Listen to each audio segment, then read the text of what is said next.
Hi, I'm Heather McLean from the Alliance Against Northern Pass, and this is Orange People's News, and we are in Deerfield right now at a virtual intersection of power lines, and we're currently looking at the Deerfield substation, which you can't see all of it. You can see over to the right, and then as you come over to the left, the trees actually stop us from seeing.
So we wanted people to really get a good look of what towers could look like. And now the other thing you want to consider is that the Northern Pass, if it goes in on the PSNH row, which is very thin,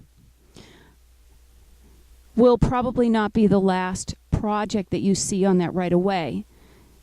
If they have their way, that line would actually be expandable, and you would see more rows of towers by about the year of 2030.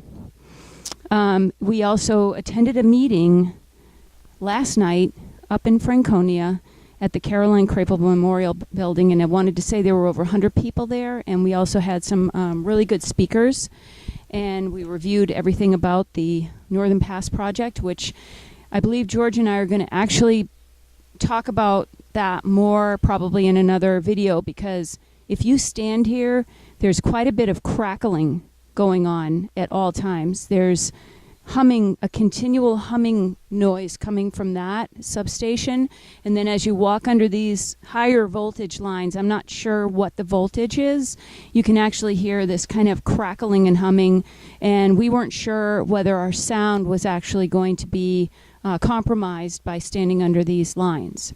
So what I wanted to say was, take a good look at this, people.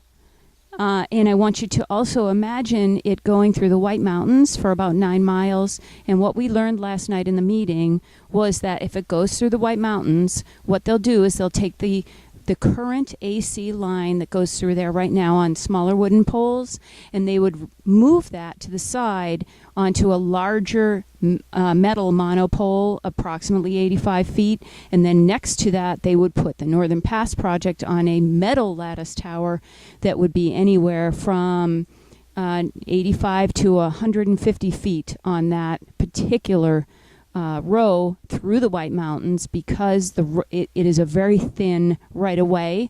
And also I just wanted to mention one other thing that Susan Shibanoff mentioned, that back in 1986 New England Hydro wanted to put a series of towers, 90-foot towers, through the White Mountains on that current row.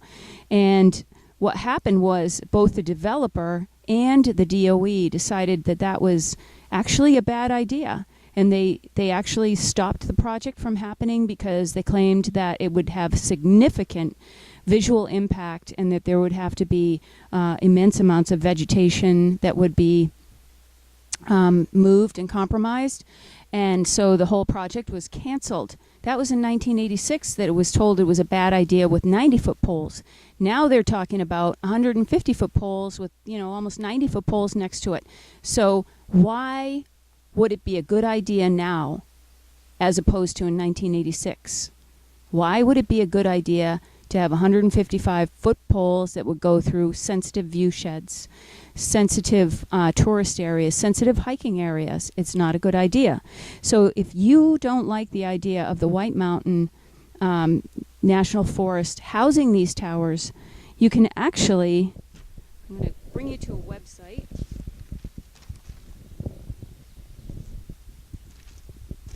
Okay, you can go and you can enter a comment on this site, and it's called protectwmnf.org. So that's Protect White Mountain National Forest, protectwmnf.org.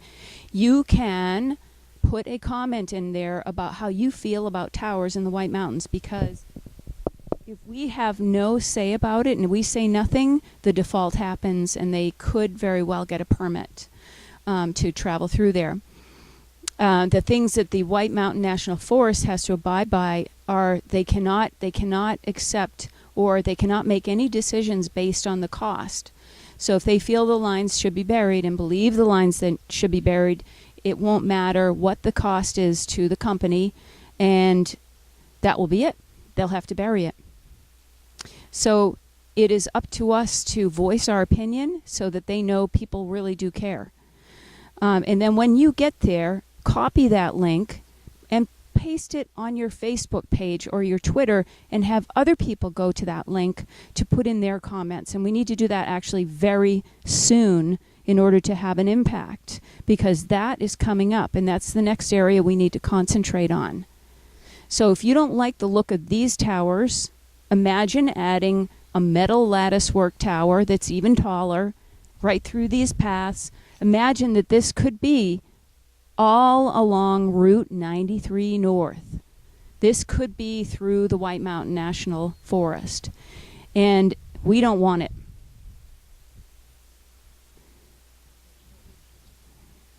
So anyway, thank you so much.